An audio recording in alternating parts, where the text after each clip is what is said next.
wabarakatuh. Perkenalkan, nama saya Rahmat Ridho Kurniawan, NIM 22 2018 147. Di sini saya akan menjelaskan materi dari mata kuliah perpajakan mengenai pajak penghasilan badan. Baiklah, di sini saya akan menjelaskan pengertian dari pajak penghasilan badan. Pada pasal 1 dalam Undang-Undang Pajak Penghasilan atau Undang-Undang PPH, pajak penghasilan merupakan pajak yang dikenakan terhadap subjek pajak atau atas penghasilan yang diterima atau diperoleh dalam 1 tahun pajak. Sehingga pajak penghasilan badan atau PPH badan merupakan pajak yang dikenakan atas penghasilan yang diterima atau diperoleh suatu badan usaha seperti yang dimaksud dalam Undang-Undang KUP. Selanjutnya penjelasan mengenai subjek pajak penghasilan badan. Subjek pajak penghasilan badan dibagi menjadi dua, yaitu wajib pajak badan dalam negeri dan wajib pajak badan luar negeri.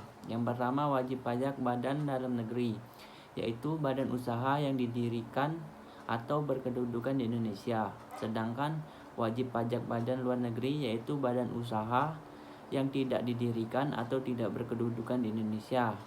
Namun badan tersebut menjalankan usaha atau melakukan kegiatan melalui BUT di Indonesia, dan badan yang tidak didirikan dan tidak berkedudukan di Indonesia yang menerima penghasilan dari Indonesia, tidak dari menjalankan usaha melalui BUT Indonesia. Selanjutnya, objek pajak penghasilan badan. Yang menjadi objek PPH badan adalah penghasilan. Penghasilan yang dimaksud adalah setiap tambahan kemampuan ekonomis yang diterima atau diperoleh wajib pajak badan baik yang berasal dari Indonesia maupun luar Indonesia. Penghasilan tersebut dapat digunakan untuk konsumsi atau untuk menambah kekayaan wajib pajak badan yang bersangkutan dengan nama dan dalam bentuk apapun. Selanjutnya, kewajiban perpajakan wajib pajak badan. Yang pertama, wajib mendaftarkan diri untuk memiliki nomor pokok wajib pajak atau NPWP. Dan apabila wajib pajak badan melakukan kegiatan penyerahan barang kena pajak atau BKP dan jasa kena pajak atau JKP atau ekspor BKP yang terhutang PPN berdasarkan Undang-Undang PPN 1984, maka wajib pajak badan tersebut wajib dikukuhkan menjadi pengusaha kena pajak atau PKP. Yang kedua, wajib pajak untuk menyelenggarakan pembukuan. Hal ini sesuai dengan pasal 28 ayat 1 Undang-Undang KUP, yaitu wajib pajak orang pribadi yang melakukan kegiatan usaha atau pekerjaan bebas dan wajib pajak di Indonesia, wajib menyelenggarakan pembukuan. Dan yang ketiga, wajib melakukan pemotongan dan pemungutan. Di antaranya yaitu kewajiban pajak sendiri seperti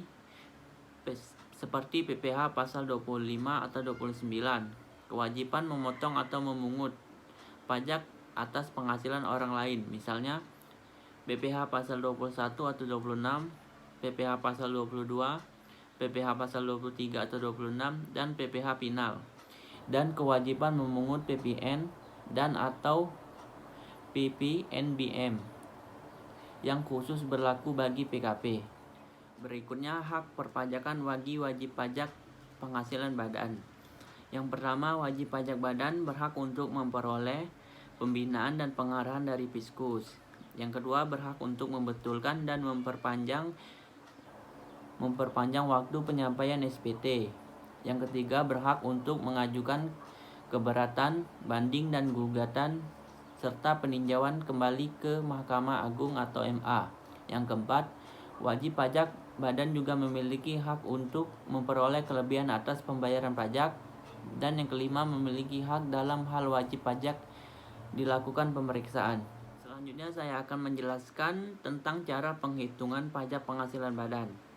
Untuk melakukan penghitungan PPH badan, maka harus diketahui laba fiskal dalam tahun pajak yang diperoleh dari rekonsilasi fiskal.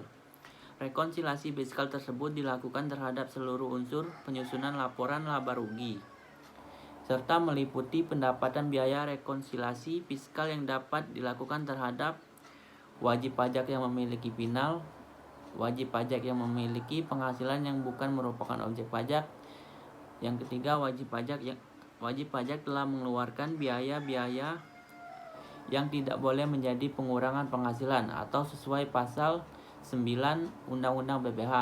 Yang keempat, wajib pajak telah mengeluarkan biaya yang boleh menjadi pengurangan atau biaya fiskal, tetapi metode pengakuan biaya tersebut diatur oleh ketentuan fiskal. Dan yang terakhir, wajib pajak telah mengeluarkan biaya yang dikeluarkan bersama untuk mendapatkan pendapatnya yang telah dikenakan PPh final.